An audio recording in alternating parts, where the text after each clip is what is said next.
My father's funeral should have been the day I said goodbye. Instead, it was the day I realized my family was hiding something from me. The church was silent, except for the sound of the choir. I stood next to my mother, holding her hand, when she suddenly gripped it so hard that her nails dug into my skin. She leaned close to my ear and whispered, "Don't look at the coffin." Her voice was low but sharp, like a warning. My heart started pounding. Why would she say that? I tried to focus on the service, but the words echoed in my head. Every instinct told me something was wrong. I looked at her, and her face was pale, her eyes fixed straight ahead, refusing to meet mine. I wanted to believe it was just her way of coping with grief, but deep down, I knew it wasn't. And in that moment, I decided I had to find out what she was hiding. My name is Claire Henderson. I'm 32 years old, a school teacher, and my father, Robert Henderson, was my best friend. He was the kind of man who spoke softly, but carried a presence that filled every room. He served in the army when he was young, and even after all those years, you could still see the discipline in the way he stood and the kindness in the way he treated people. His death came as a shock. Just 1 week earlier, I was at his house helping him fix a leaky faucet. He was laughing, making fun of my terrible tool skills.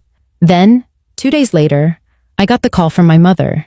She said he had died in his sleep from a heart attack. No warning, no chance to say goodbye.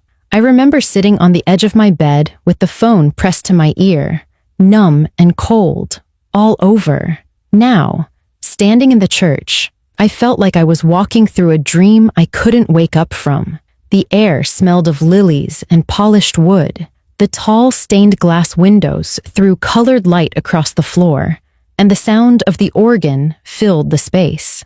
My brother, Daniel, was on the other side of my mother. He kept his head down, eyes on the ground, avoiding me completely. Daniel and I hadn't been close in years.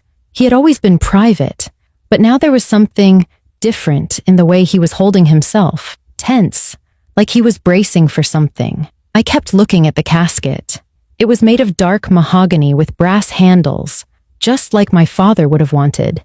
But something about it felt wrong. It looked smaller than I expected, and for a man as tall and broad as my father, I couldn't imagine him fitting inside.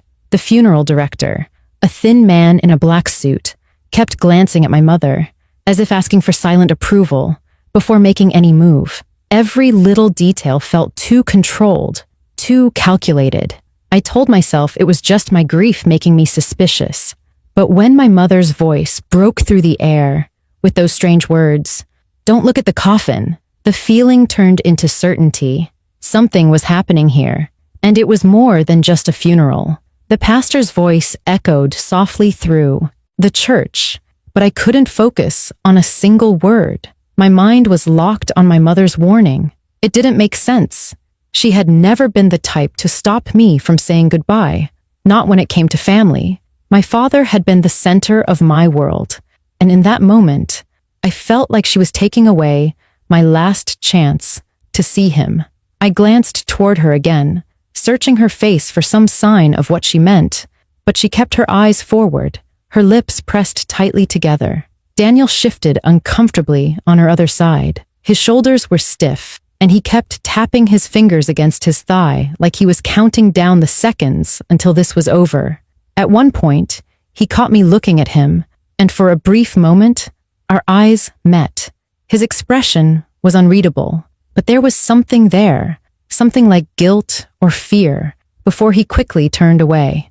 I tried to focus on the ceremony, telling myself that I would have time to process everything later, but every time I looked at the casket, a knot in my stomach tightened. It wasn't just the size that bothered me now.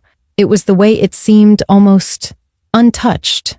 Most open casket funerals I'd been to had some sign of preparation, flowers placed in a certain way, or a small stand with framed photos near the lid. This one had nothing, just the coffin sitting there, like a closed box no one wanted to acknowledge. The funeral director stood near the altar, his hands clasped, his posture stiff. Every so often, his gaze flickered toward my mother, almost as if he was waiting for some kind of signal from her before taking the next step. It was subtle, but I noticed. The way he avoided looking at me told me I wasn't supposed to be paying attention. That realization made my pulse race even faster. The choir's hymn ended, and the pastor invited the family to come forward for a final prayer before the casket would be carried out. Normally, that would be the moment when people gathered around to pay their respects, but no one moved. My mother kept her seat. Daniel stayed rooted next to her. It was as if there was an unspoken agreement that we were not going near it. I took a deep breath and began to stand, deciding that no matter what my mother had said, I needed to see my father one last time. Before I could take a single step, her hand shot out and gripped my wrist hard enough to make me freeze. Her eyes locked on mine, and for the first time that day, her mask cracked. There was fear there, not the kind that comes from grief, but the kind that comes from danger. She shook her head almost imperceptibly and mouthed the words, "Not now." The pressure of her grip sent a shiver through me. She wasn't just being dramatic. She truly believed there was a reason I couldn't look. But why? What could possibly be inside that coffin that was worse than me saying goodbye? I pulled my hand free and sat back down, but the decision tore at me. Every second I stayed in my seat felt like a betrayal. To my father. My thoughts spiraled through every possibility. Had something happened to his body? Was there a mistake in how it was prepared? Or was this something far darker? The pastor continued speaking, but my ears caught something else. A whispered conversation between the funeral director and one of the pallbearers near the back. They were speaking quietly, but I heard just enough to catch the words, "Keep it closed," and "She can't find out." My skin went cold. I looked at Daniel again, but he avoided me completely this time. His jaw clenched so tight I thought his teeth might crack. He was in on it. Whatever it was, he knew. And so did my mother. I sat there, trying to weigh my options. If I confronted them now, it would cause a scene in front of everyone. If I waited, I might lose my chance to see for myself. My heart was pounding so hard that I could feel it in my throat. Every instinct I had was screaming at me to move, to act, to stop letting other people control this moment. The pastor finally closed his Bible, signaling the end of the service. Guests began to stand, the murmur of quiet conversations filling the air. This was it, the moment before they took my father's coffin away, forever. My mother reached for her purse, and Daniel leaned down to whisper something to her. I caught the words, "straight to the car," before they both started moving toward the aisle. I didn't follow. I stayed in my seat, my eyes fixed on the casket as the pallbearers moved into position. I knew I had only seconds before it would be carried out of the church. Every muscle in my body tensed as I made my decision. I wasn't leaving without answers. I sat frozen in my seat, my eyes glued to the casket as the pallbearers prepared to lift it. My mother and Daniel were already halfway down the aisle, not even glancing back to see if I was following. That was my opening. I could feel my pulse in my throat as I rose from the pew, each step toward the front feeling heavier than the last. The murmurs of the guests faded behind me, replaced by the sound of my own heartbeat. I approached the coffin slowly, trying not to draw attention. One of the pallbearers, a tall man with graying hair, gave me a curious glance but didn't stop me. The funeral director, however, stiffened the moment he noticed me moving closer. "Miss Henderson," he said in a low voice, stepping toward me. "We're about to begin the procession. Perhaps you should join your family." I ignored him. My fingers hovered just above the polished wood of the coffin. It was smooth and cold to the touch. I had imagined this moment in my head countless times since my father's death, standing here, looking at him one last time, telling him goodbye. But now, the air around me felt charged with something else entirely. I gripped the edge of the lid and hesitated. My mother's warning echoed in my mind. "Don't look at the coffin. Was she protecting me or protecting herself? My stomach twisted. The funeral director's footsteps edged closer, and I knew that if I didn't act now, I would never get the chance again. With a quick breath, I pushed the lid open just enough to see inside. At first, my brain refused to process what I was looking at. The man inside was wearing my father's navy blue suit, the one he had worn to my last birthday dinner. His hands were folded neatly over his chest, just like I'd imagined they would be. But the face, God, the face, wasn't my father's. The skin tone was different. The hair was lighter and the jawline was narrower. Even the shape of his nose was wrong. For a split second, I thought maybe the embalming process had changed his features so much that I didn't recognize him. But the longer I stared, the more certain I became. This wasn't him. This man was a stranger. My legs went weak. I grabbed the side of the coffin to keep from falling, my fingers digging into the wood. My chest tightened as a rush of questions flooded my mind all at once. Where was my father's body? Who was this man? And why would my family and the funeral home go to such lengths to hide it from me? Miss Henderson? The funeral director's voice snapped me out of my daze. He was right beside me now, his hand reaching to close the lid. Please, this is not appropriate. I stepped back, my breathing unsteady. I could feel the eyes of a few guests on me, curious and confused. I needed answers, but I wasn't going to get them here. Not with him hovering, not with my mother already heading for the door. I turned on my heel and walked straight down the aisle, past the rows of guests, past the stares, past the whispers. My mother's voice called my name sharply from near the entrance, but I didn't stop. I didn't even look at her. I pushed the heavy church doors open and stepped outside into the cool air, my hands shaking. Once I was outside, I pulled my phone from my purse and dialed 911. My voice trembled as I explained the situation to the operator. My name is Claire Henderson. I'm at St. Mark's Church on Fifth Avenue. I came to my father's funeral, but the man in the coffin isn't my father. I don't know who he is. The operator asked me to stay on the line and wait for officers to arrive. I sat down on the stone steps, my eyes fixed on the church doors. My mind was racing with possibilities, each one more unsettling than the last.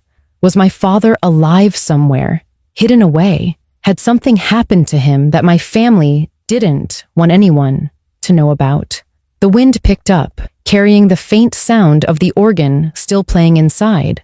I wrapped my arms around myself, feeling both chilled and feverishly hot at the same time. For the first time since my father's death, I realized that I might not have been grieving the truth. When the police car finally pulled up to the curb, I stood to meet them, my voice steady despite the storm inside. "Me, I need you to open that coffin," I said, "and I need to know where my father is."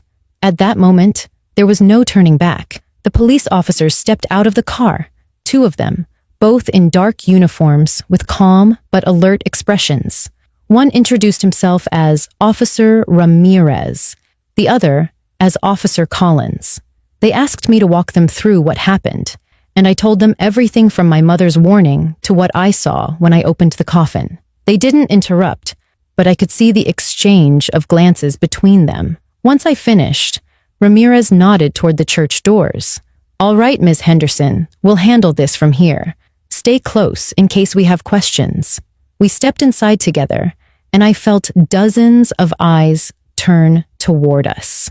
The service had already ended, but people were still standing in small groups, talking in hushed tones. My mother was near the altar with Daniel, both of them mid-conversation with the funeral director. When she saw the officers, her expression froze, then shifted into something I couldn't quite read, part surprise, part dread. "Ma'am," Ramirez began, addressing my mother directly, "we've received a report of a possible issue with the identification of the deceased in the casket. We'll need to examine it immediately." The funeral director's face went pale. "Officers, I assure you," Collins cut him off, "we'll be the judge of that." I stood near the front pew as they moved toward the coffin, My mother stepped forward, blocking their path. "This is highly inappropriate," she said sharply.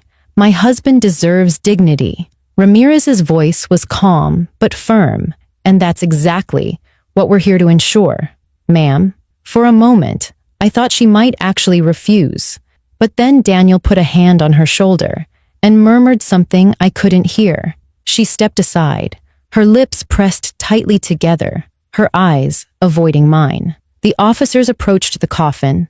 Collins nodded to one of the pallbearers, who hesitated before unlatching the lid. The creak of the hinge seemed to echo through the silent church. The lid lifted slowly, revealing the man inside.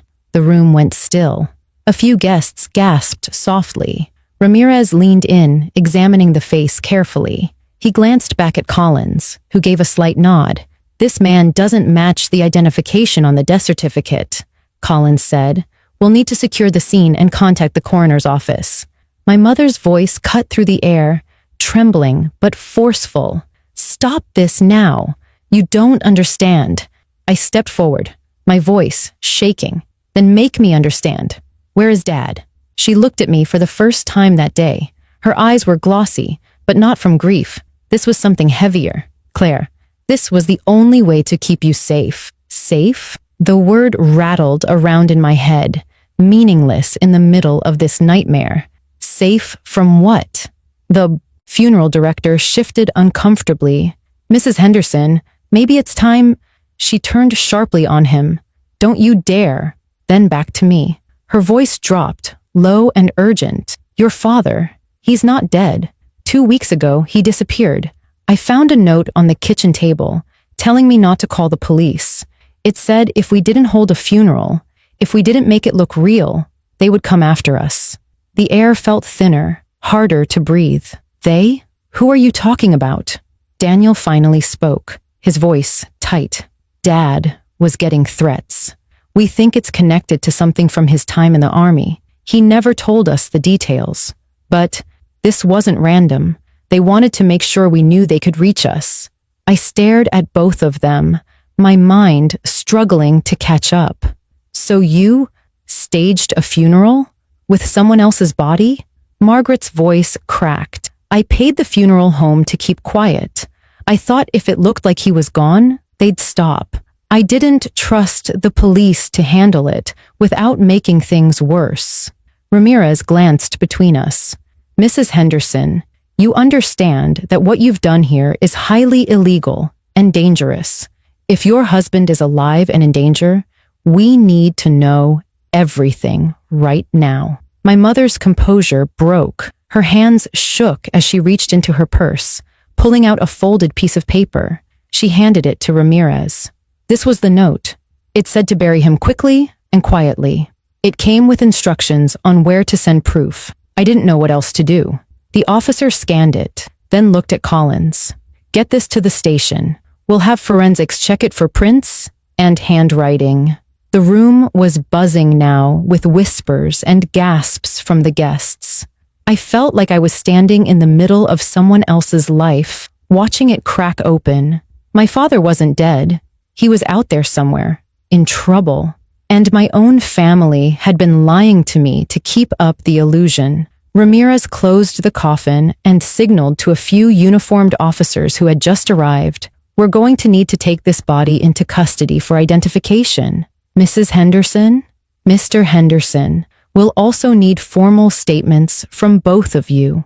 As they began guiding my mother and brother toward the exit, she turned her head and looked back at me. "I only wanted to protect you," she said, her voice barely above a whisper. But all I could think was how much damage had already been done by keeping me in the dark. The church felt strangely empty once the police took the casket away. Guests shuffled out quietly, some giving me sympathetic glances, others looking at me like I had ruined a sacred moment. I didn't care. My mind was still reeling from what I had learned. My father was alive. Somewhere out there, he was breathing, moving, thinking, and possibly terrified. And I had been standing in a church, grieving over a stranger's body, while my own family kept me in the dark. The police escorted my mother, Daniel, and me to the station for statements. I sat in a small interview room with a cup of coffee in front of me, my hands still trembling as I answered Officer Ramirez's questions. I told him everything I knew about my father's life, the days before his supposed death, and any possible enemies he might have had. But the truth was, my father had never spoken to me about threats or danger. He had always been protective, maybe too protective, and now I wondered if he had shielded me from the truth for years. After giving my statement, I stepped into the hallway where Daniel was sitting, his head in his hands. For a moment, I considered walking past him, but I stopped. "You should have told me," I said quietly. He looked up, his eyes red. "We wanted to. I argued with Mom about it, but the note said no police, no talking, no slipping up. We were scared, Claire. We didn't know if they were watching you too." The mention of being watched made my stomach turn. "And now? Do you think they'll come after us?"